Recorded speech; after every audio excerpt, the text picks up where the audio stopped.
How's it going with you? It's going well. Going well. Just enjoying the day. It seems that you're nice and sunny where you're at. Yeah. It's actually just the weather's been terrible it's been a really tough spring, but now it's just starting to break, and next week's supposed to be really nice.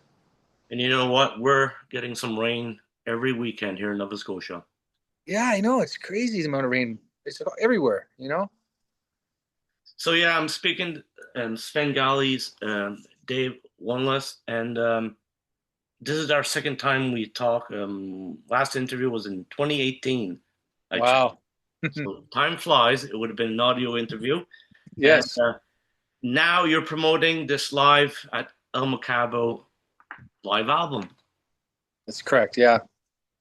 It was a great experience. We had a really good time, and the fans that came out was sold out, and the people that came out really appreciated it, and we appreciated them that night, and it was a lot of fun. I'm very fortunate as an okay singer to sing for a great band because the band played great that night. How's it, recording it and knowing it was being recorded and just, that special something happening in the air that night? I put that out of my mind actually. I didn't even think about it. Just going through my regular pre-gig rituals and stuff like that, if you will.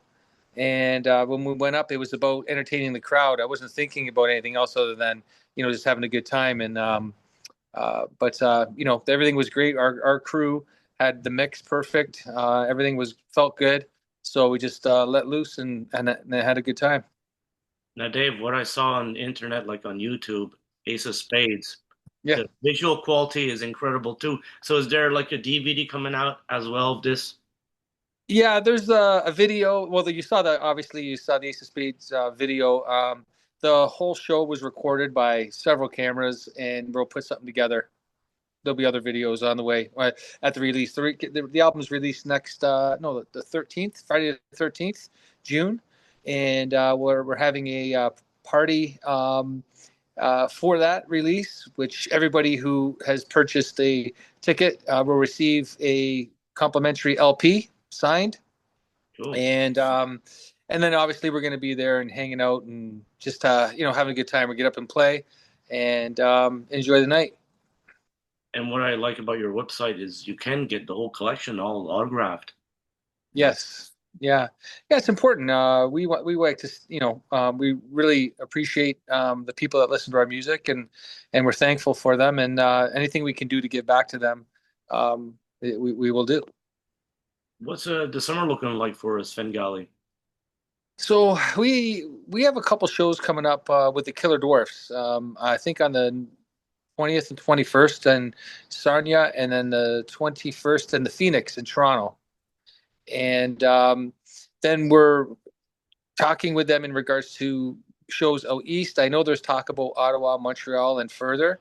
And I know there is talk about the middle of the country out west at some point in the fall. So it's still, and we'll see what comes along the way.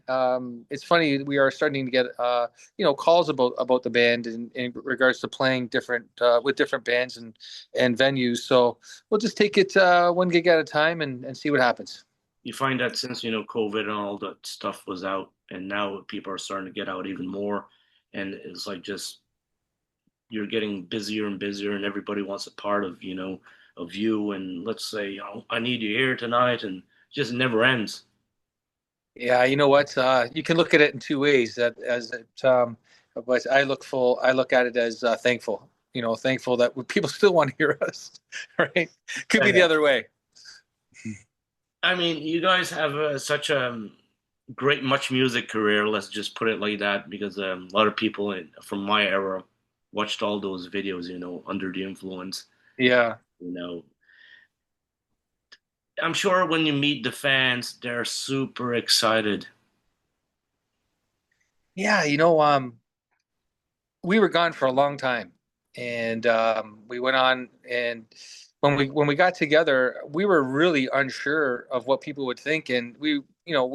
But to be honest, and not to be disrespectful, we were doing it the second time around for ourselves. We really, we felt like felt like we had a lot to offer Canadian music and music in general, and we still do. We have a lot of music in the can. We have a lot of ideas that we still want to express. And so now the difference now is we do it for ourselves, and but it's great that the people and out there that enjoy the music are coming along for the ride again. And we're everywhere we've been so far. We just listen to fans talk about. Do you remember when you played this place? I was there when you played here. I was, and just listening to how our music and the time that we spent in their cities and the nights they saw us uh, have a memory and affected them somehow is nice. It's cool and very very unexpected. I will tell you. And then you're gonna start thinking of that era and like that night and saying, "Wow, I hardly remember it, or I remember it well." You think that it's funny that uh, yeah, I do remember, a lot of the shows and a lot of the people, and there every night was a party, and it was back then. You know how it was. It was a lot of fun, and we look forward to the next city, the next town, the next experience. We were one thing that we did really well is we knew how to have a good time. Let's say touring now is, I'm sure it's a lot easier. I mean, more comfortable. Yeah, yeah, yeah. Because Those in the beginning it was you're young and you're hungry and you don't really think about sitting in a van or cramped in a car or however you just get there to do that show. Today we know it's a lot easier and a lot more comfortable and our families come along when they can, so it's a totally different experience from grinding it out. But I gotta tell you something. There's something about the grind. If you haven't grinded it out, you're missing a big part of the music. let's go back, live at the Mocambo. Like, there's so many legendary recordings and albums with this title. Now you're a part of it, and Yeah. I'm sure, like 20 years ago, you didn't think of this being done. No, we opened up for the Forgotten Rebels at the Elmo under a different name. They were good friends of ours back in the day, and we shared a manager, and we got up and played there one time, um, but never thought about it at all. And it was funny because when we went there for the sound check, and I'm in that building, and and you're seeing all the names and all the people that actually played there and recorded there. It was like wow, it took us back and appreciated the opportunity to record something in a famous hall like the Mocambo. When going at the El Mocambo, it's like going to Woodstock, let's say, for certain stuff. Those albums are meant to be, forever. And, April Wine live at the El Mocambo is like legendary. And, you know, is it the same way that you look at like the albums like that? Like, let's say the April Wine one.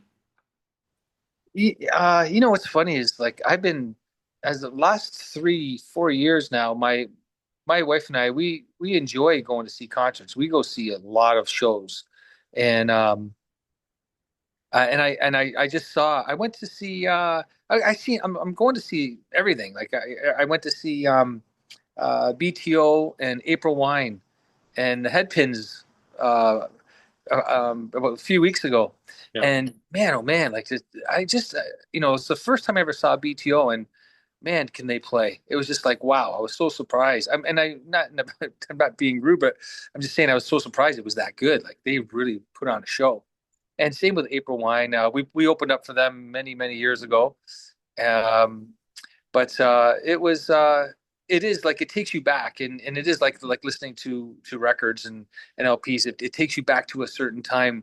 Like I remember like Foreigner Four when we played with Foreigner.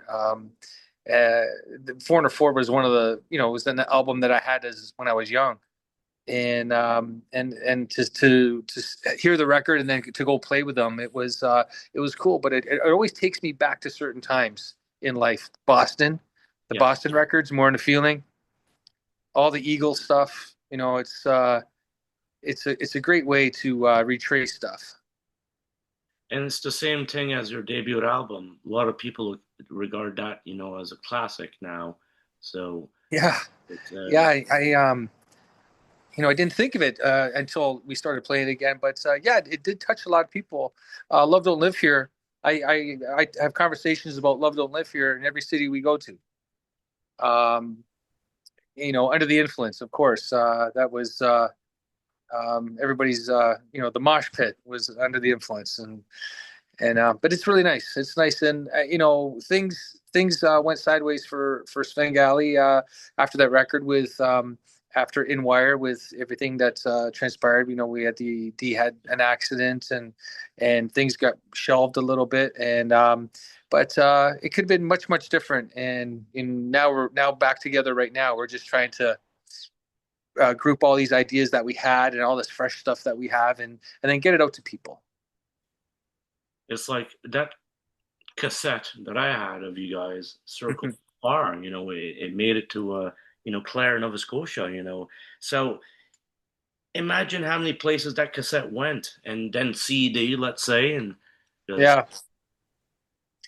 Well, it's something to like when our first record when the records first came out, the first record, and we went to England, and we played I think it was like 30 shows in 33 days. It was grinding our tour over there. We went from all over England, Scotland, and Ireland, and we just grinded it out. You got to the point where you didn't know what city you're in. They were putting the name of the city on the monitors for me, and we'd get up every day somewhere new and give it. But it was nice to see that even there, people were singing the lyrics to the songs, and it was pretty fresh at that time. So it's funny how music reaches out. now there's footage of you guys, playing back in the day outside in the cold, and there's stuff, being thrown all over the place, and you guys are playing so passionately and having fun at it. Do you recall that show much? That was the Whistler show. Think so. Yeah, Whistler. It was winter and Yeah, it looked cold. it was cold. Yeah, they had heaters on stage. It was Much Music, Snow Job, I Yeah, think, and it was a lot. That was a lot of fun. I mean, we uh, we went up there. We forgot about the cameras and just went at it. And I remember waking up the next morning, and I think it was the Toronto Star, the paper reported that the fans didn't like Sven Gali and they started throwing snowballs at us and stuff like that. And we had a good laugh about that because the truth is when we went to commercial breaks, D and Colin, our guitar tech at the time, was throwing us snowballs on stage, and we were whipping them out into the crowd. right. So as the set was going and we were getting louder and heavier and things were growing, we started causing, some chaos with all these snowballs going. Then it went full blown, assault, and we lost. Yeah, But it was a lot of fun. it's still so cool to watch that video, and I'm sure you guys are lucky to have that sound quality too. It sounded great. Yeah, you know what? Again, I gotta, I really can't say enough about the guys in my band. I mean, they're such good players live, and there's this thing when we're together. It's you just know where everybody's gonna fall, and it's really comforting for me to be up there and with such a great group of players, and even back then, like that was live. There was straight live that show, and from our sound man to the production crew to the individual performances that night, we were on it, and you could tell we were on the road for a long time. We Yeah, looked pretty ragged. yeah. You guys look cool though. Long hair. The Yeah, image was right there. yeah, yeah. It was funny. It was a good night that night. So it's something that you might not know is after that show, um, we went back to our hotel and we got cleaned up you know, and then we went to this bar, yeah, very close to the venue, And when we walked into the bar, they announced the Sven Gali, and then in the bar, snowballs started flying inside the bar. I'll never forget that. That was fun. Really? Yeah, it Okay. was a lot of fun. The Snowball Band. Yeah. Wow. That's incredible. It's like that. You guys just released an album last year, I think, or Yeah, Bombs and Battle Scars. Yeah. yeah, it's like you guys just continue making stuff now, and that's great to see. Yeah, as I said, there is a ton in the can. Like I can't keep up to the guys. Like I'm behind right now. They're waiting on me for a couple tracks. And as soon as we're done our show at the Phoenix on the 20th, I'm back in the studio to sing two songs and get them out. So I'm holding up the process at the moment. You got to get to it, man. We need some material. Yes, I will. I promise. As soon as we get out of the 20th, out of the Phoenix show, I'll be in the studio that week cranking out another two. Hey, man, been great talking to you. And it's like And to you, man. Thank you. the, this stuff is going to be legendary as anything you guys made in the past, and just gotta keep them promoting some stuff. We'll keep pumping it out as long as God will allow us to. We'll keep pumping it out. Good stuff. Well, thank you for taking the time and all the complications on our schedules, but we got it. You got it. No problem, man. Thank you so much, and thank you for all you guys you do also, huh? It's not for guys like you. The word doesn't get out. So a big thank you to you from Sven Gali. Very welcome. All right, you have a good one, Dave. Okay, bro. Take care now. All right, see you later. Okay, cheers.